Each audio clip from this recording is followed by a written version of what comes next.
우리에게 주시는 말씀은 갈라디아서 말씀입니다. 갈라디아서 마지막 6장의 말씀입니다. 갈라디아서 6장 17절 한 절 말씀입니다. 우리 한 목소리로 함께 성경 말씀 봉독하겠습니다. 이후로는 누구든지 나를 괴롭게 하지 말라. 내가 내 몸에 예수의 흔적을 지니고 있노라. 아멘. 예수의 흔적으로 이렇게 말씀을 정하였습니다. 이 갈라디아서 6장 말씀은요, 이 말씀을 하기 바로 전에 무슨 이야기를 하고 있는가 하면 할례에 대한 이야기를 하고 있습니다. 할례는 유대인들에게 아주 중요한 종교적인 예식입니다. 몸에 지니는 흔적입니다. 그래서 유대인들은 이 할례를 참된 아브라함의 후손이라는 징표로 생각하고 믿었습니다. 이제 초대교회가 생겼습니다. 예수 그리스도께서 십자가를 지고 죽으시고 부활하시고 또 예수님께서 부활하심을 목격하고 경험한 사람들에 의하여서 초대교회가 생겼습니다.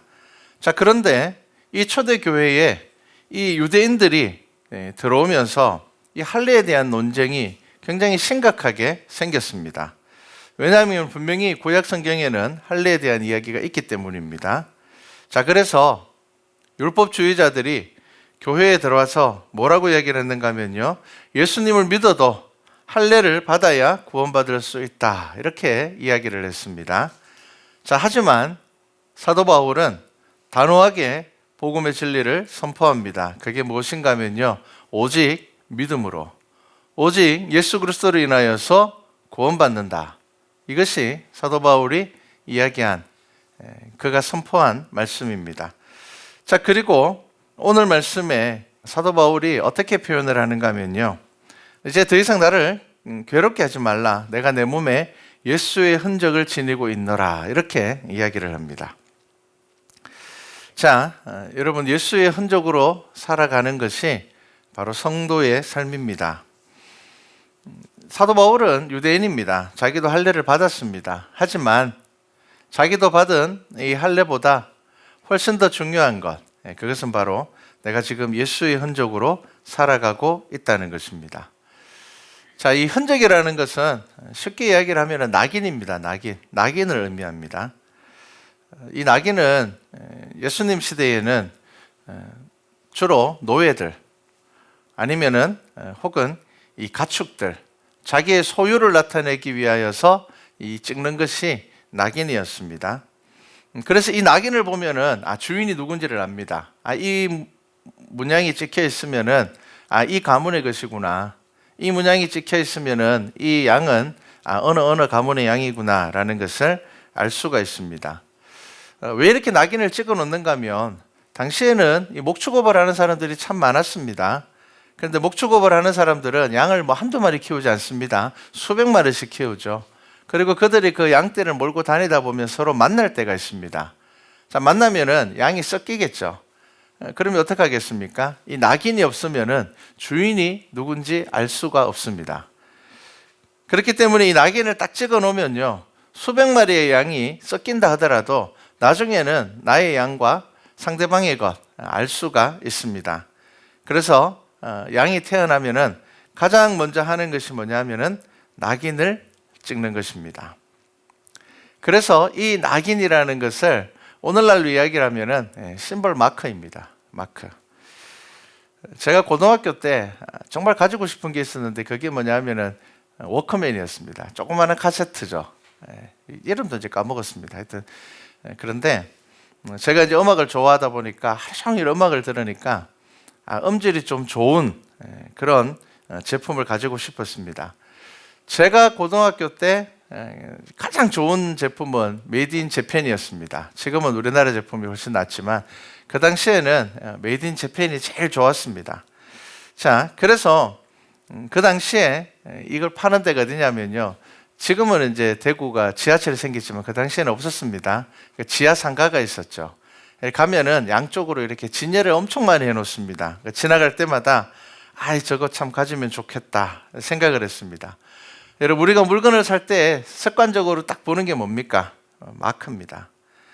어느 회사에서 만들어내냐, 그것을 딱 한눈에 볼 수 있는 것이 뭐냐면은 바로 마크입니다. 지금도 뭐 아이들 마찬가지입니다. 아이들 옷을 사거나 신발을 사거나 뭘 살 때 뭘 삽니까? 뭘 중요하게 생각합니까? 아무리 좋은 재료로 만들었다 하더라도 아이들은 뭘 찾습니까? 메이커. 메이커냐 아니냐가 중요합니다. 다른 애들보다 내가 좋은 메이커를 가지고 있느냐, 다른 애들이 가지고 있는 메이커를 내가 입느냐, 정말 중요하죠. 그러니까 어른들이 보기에는 이 옷이 더 좋은 것 같은데, 이게 더 실용성이 있을 것 같은데, 중요한 것은 마크입니다. 자, 이 심볼 마크는 지금도 모든 것을 딱 나타내고 쉽게 확인할 수 있게 해줍니다. 저는 좀 기계치라서 자동차를 봐도 이게 뭔지 잘 모릅니다. 그런데 저같이 자동차를 잘 모르는 사람도 딱 보면 저 차는 비싼 것 같다. 뭘 보고 알 수 있겠습니까? 제가 차를 막 분해해보고 이게 좋은 재료 썼구나. 이래서 아는 거 아니죠. 딱 차에 있는 마크를 보면은 저 차는 좋은 차 모양이다. 네, 알 수가 있습니다. 이게 바로 마크의 역할입니다. 자, 지금 사도 바울이 이야기를 하고 있는 겁니다. 여러분, 우리가 신앙인으로 살아간다라는 것, 우리가 믿음으로 살아간다라는 것, 다르게 이야기를 하면 여러분 한 주간 지날 때에 예수님의 흔적으로 사셨습니까? 여러분, 이게 믿음입니다. 지금 사도 바울이 이야기하고 있는 이 흔적은 그러면 무엇일까요? 일단 갈라디아서 바로 앞절에 나옵니다. 14절 말씀입니다. 제가 예배를 시작하면서 읽었던 말씀인데요. 지금 사도 바울이 이야기하고 있는 흔적은 바로 이겁니다. 제가 14절 말씀을 읽어드리겠습니다. 그러나 내게는 우리 주 예수 그리스도의 십자가 외에 결코 자랑할 것이 없으니, 이렇게 이야기를 합니다. 자, 사도 바울이 이야기하고 있는 예수님의 흔적은 첫 번째가 바로 십자가입니다. 그럼 여러분, 십자가가 무엇을 의미합니까? 십자가는요, 고난과 핍박과 박해를 의미를 합니다. 사도행전 14장 19절에 보면요, 이런 말씀이 있습니다. 유대인들이 안디옥과 이고니온에서 와서 무리를 충동하니 그들이 돌로 바울을 쳐서 죽은 줄로 알고 시외로 끌어내치니라, 이렇게 나와 있습니다. 사도 바울은 예수님을 전하면서, 복음을 전하면서 죽을 고비를 정말 많이 넘겼습니다. 왜냐하면 사도 바울은 바리새인으로서 원래는 예수 믿는 사람들을 박해하고 죽이려던 사람이었는데, 이 사람이 예수 그리스도를 만나고 난 다음에 변화되어서 바로 예수께서 그리스도라는 것을 증거하고 다녔기 때문에 이 바리새인들의 입장에서는, 유대인들의 입장에서는 정말 눈에 가시 같은 존재였습니다. 그러니까 사도 바울은 얼마나 많은 박해를 받았겠습니까? 사도 바울이 지금 이야기하고 있는 이 흔적은 무엇이냐면요, 바로 예수의 이름으로 인하여서 자기가 받는 고난과 박해와 핍박이었습니다. 고린도후서 6장 4절에 보면은 이 사도 바울이 자기가 당하는 고난에 대해서 쭉 열거를 해놨는데 이렇게 기록해놨습니다. 오직 모든 일에 하나님의 일꾼으로 자처하여 많이 견디는 것과 환난과 궁핍과 고난과 매맞음과 갇힘과 난동과 수고로움과 자지 못함과 먹지 못함 가운데서도, 이렇게 이야기를 합니다. 사도 바울이 지금 예수를 그리스도로 고백하면서 그가 당했던 고난에 대해서 쭉 열거를 하는데, 여러분 참 어렵습니다. 우리는 이렇게 예수 믿어라 그러면은 못 믿을 것 같습니다. 우리는 조금만 눈치 보여도 우리는 예수님 이야기 잘 안 하려고 합니다. 그런데 사도 바울이 자기가 지금 이야기하는 나는 예수의 흔적을 가지고 있다 라고 이야기를 하면서 하는 이 고린도 후서의 말씀에는 환난이 있습니다. 궁핍이 있습니다. 고난이 있습니다. 매를 맞습니다. 갇힙니다. 사람들이 난동을 부립니다. 수고롭습니다. 잠도 잘 못 잡니다.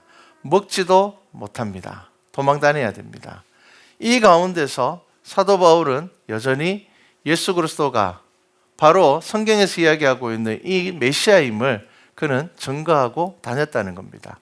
그리고 이것이 바로 사도 바울이 당당하게 이야기하는 내가 가지고 있는, 내 몸에 있는 예수의 흔적이라, 그렇게 말하고 있습니다.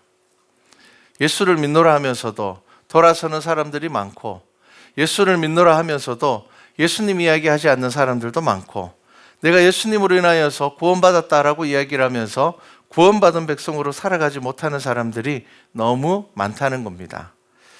여러분, 성도는 예수님의 흔적을 가지고 살아야 됩니다. 여러분, 이게 성도입니다. 예수를 믿으면 여러분, 이 예수님의 흔적이 우리에게 없을 수가 없습니다. 예수님은 제자들에게 믿음의 삶이 무엇인지를 가르치셨고요, 명령하셨습니다. 그 가르침대로 살면 예수의 흔적이 우리의 삶 가운데 생겨날 수밖에 없습니다. 그리고 여러분, 이 흔적은 우리의 심벌 마크가 되어야 됩니다.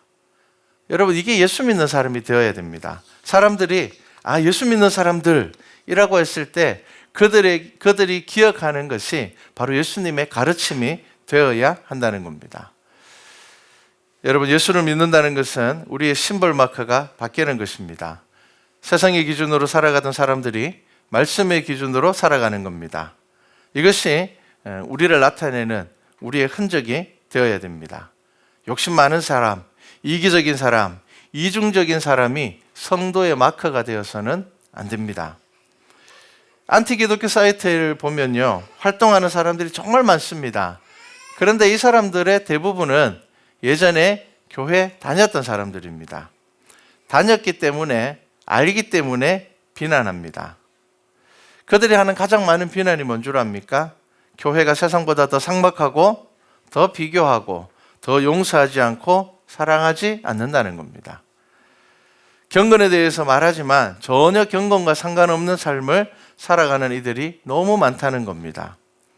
직장에서 사람들을 가장 괴롭히는 상사가 교회 다니는 사람이라는 겁니다. 교회 다니는 이야기를 안 하면 모를 텐데 그러면서 교회 다니는 이야기는 합니다. 그 사람에게서 예수님의 흔적을 볼 수가 없다라는 겁니다. 물론 일방적인 주장도 있을 겁니다. 좀 과장된 이야기도 있을 겁니다. 하지만 우리 안에서 일어나고 있는 일이라는 것을 우리는 부정할 수 없습니다. 돈으로 인해서 다툼이 일어나는 것을 우리는 부정할 수 없습니다. 인간관계에서 전혀 사랑하지 못하고 용서하지 못하는 교회의 모습을 우리가 부정할 수 없습니다. 교회를 부끄럽게 하는 일들이 여전히 우리들에게 들려오는 시대입니다. 제가 대구에 있을 때에 어느 권사님 가정을 이제 신방하기 위해서 갔습니다. 제가 좀 꽤 오래 있었던 교회가 그 지역에서 의사와 교수들이 참 많은 교회였습니다. 어떻게 이제 교회의 위치가 그러다 보니까 의사 선생님들이 많았고 교수들도 참 많았습니다. 그래서 제가 이제 신방 가는 집이 16층이었습니다. 아파트였는데 엘리베이터를 딱 타니까 할머니 한 3분 정도가 이렇게 타셨어요. 제가 정확하게 몇 분인지는 기억이 안 나는데, 왜 할머니들이 또 여러 번 타시면 용기가 많이 나잖아요. 이제 목사들은 성경책 들고 엘리베이터 타잖아요. 그러니까 저를 딱 보시면서 교회 목사님인가 보네요 그러더라고요. 그래서 맞다고. 어디 갑니까? 그래서 물어보시길래 제가 16층 간다고. 16층에 우리 교회 성도가 있어서 제가 신방 갑니다. 그러니까 그 할머니들이 16층? 그 맨날 그 아들 자랑하는 그 할머니 말이구만, 이렇게 이야기를 하시더라고요. 그 권사님 아들이 의사거든요. 여러분, 아들이 의사면 자랑할 만합니다. 자랑하면 되죠. 그런데 여러분, 사람들에게 그래도 교회 권사님이시면 그 예수 믿는 할머니, 그 교회 열심히 다니는 할머니, 그 예수님 이야기 많이 하는 할머니, 이게 아니고 그 아들이 의사라서 맨날 자랑하는 그 할머니, 그 할머니 교회 다녔구나, 이렇게 이야기를 하시더라고요. 여러분, 권사라는 직분은 항존직입니다. 항존직은요, 안수받아서 세상의 직분보다 교회의 직분으로 살아가겠노라라는 것이 항존직입니다. 그렇다면 여러분, 항존 직분자들의 삶에는 예수의 흔적이 드러나야 됩니다. 제가 가르치던 고등학생 중에 아이 중에 한 명이 참 신실하게 신앙생활을 합니다. 그리고 또 1년에 한두 명씩은 꼭 전도를 해서 아이를 데리고 와요. 그래서 제가 이제 아이들이 전도해서 이제 새 친구가 오면은 제가 이제 그때 고등부 아이들을 가르쳤으니까 아이들한테 이제 물어봅니다. 새로 오는 사람에게 늘 물어보는 질문은 똑같습니다. 어떻게 교회 오게 됐니? 이제 뭐 친구가 이제 전도해서 왔지만 그래도 본인이 마음을 먹었으니까 온 거잖아요. 물어봅니다. 어떻게 해서 교회 오게 되었니? 이 늘 전도를 하는 이 아이는 부모님이 교회를 안 다녀요. 부모님이 둘 다 알코올 중독입니다. 제가 그 집 형편을 알거든요. 그런데 이 아이가 신앙생활을 참 열심히 했어요. 그리고 주중에도 늘 교회 와서 고등부실에서 뭐 있던 아이였어요. 그래서 얘가 이제 전도를 1년에 꼭 두세 명씩은 꼭 해요. 그래서 그 데리고 전도당에서 오는 친구들에게 물어봅니다. 야, 너 어떻게 교회 오게 됐냐? 물어보면요. 이렇게 이야기하는 아이들이 있었어요. 제가 이 친구랑 친하게 지내는데, 그러니까 이제 전도했던 이 친구죠.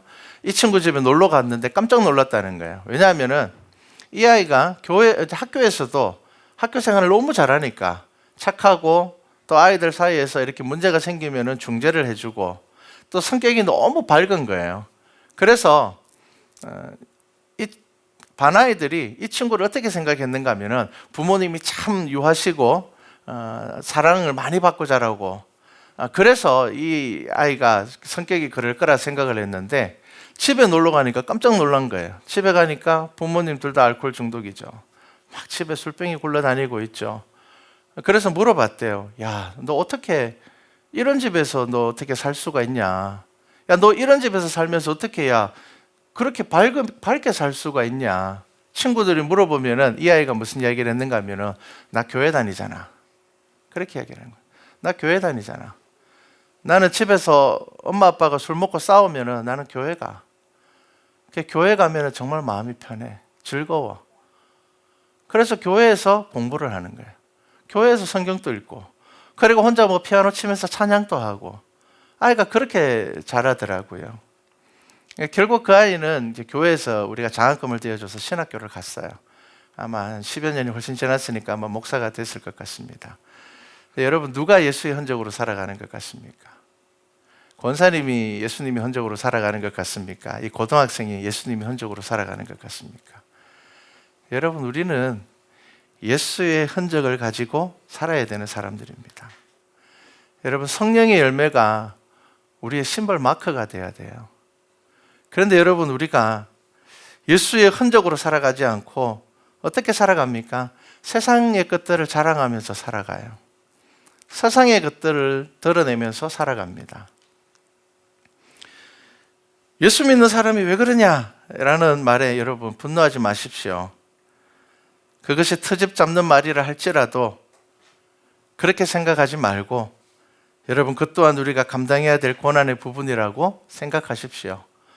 예수님께서 십자가에 달리셨을 때 우리가 금요일 날에 묵상했던 이사야서 말씀을 기억하십시오. 예수님께서는 채찍에 맞으시면서도 침묵하셨습니다. 그 십자가의 길을 가실 때에도 침묵하셨습니다.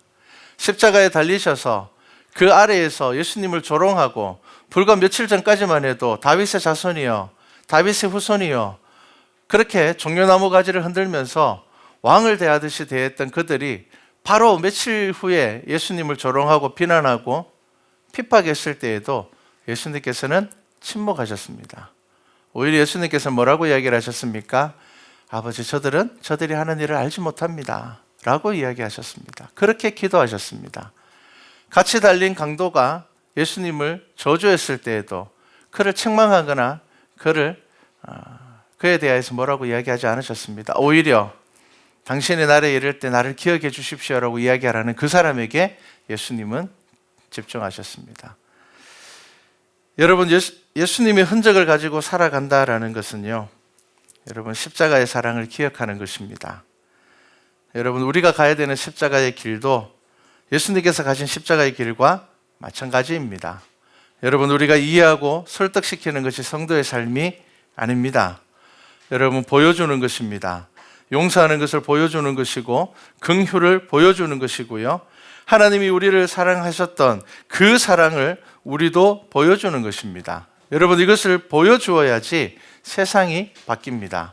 우리가 아무리 예수님에 대해서 설명하고 예수님에 대해서 우리가 다른 사람에게 설득한다 하더라도 그것으로 세상이 바뀌지 않습니다. 결국은 예수 그리스도를 믿는 저와 여러분이 예수님의 흔적으로 살아갈 때에, 그들이 저와 여러분들을 통하여서 예수님의 흔적을 발견할 때에 세상이 바뀌는 겁니다. 교회가 바뀌는 겁니다. 가정이 바뀌는 것입니다. 여러분, 예수님의 흔적으로 살아가시기 바랍니다. 여러분, 환난과 핍박에도 믿음의 단을 쌓고 기도의 단을 쌓고 예배의 단을 쌓으시기를 바랍니다. 그래야 해서 사도 바울이 지금 이야기하는 것처럼 이제 더 이상 누구든지 나를 괴롭게 하지 말라. 내가 내 몸에 예수의 흔적을 지니고 있노라. 우리 말씀과 찬양교회 모든 성도들의 한 주간의 삶이 여러분들의 삶에서 예수 그리스도의 이름이, 그 흔적이 심벌 마크가 되어서 많은 이들이 여러분들을 통하여서 예수 믿는 사람들을 경험하기를, 예수님의 사랑을 경험하기를, 그리하여서 이 세상 가운데서 저와 여러분이 빛과 소금의 역할들을 감당할 수 있기를, 그런 교회와 성도 되기를 주님의 이름으로 축복합니다.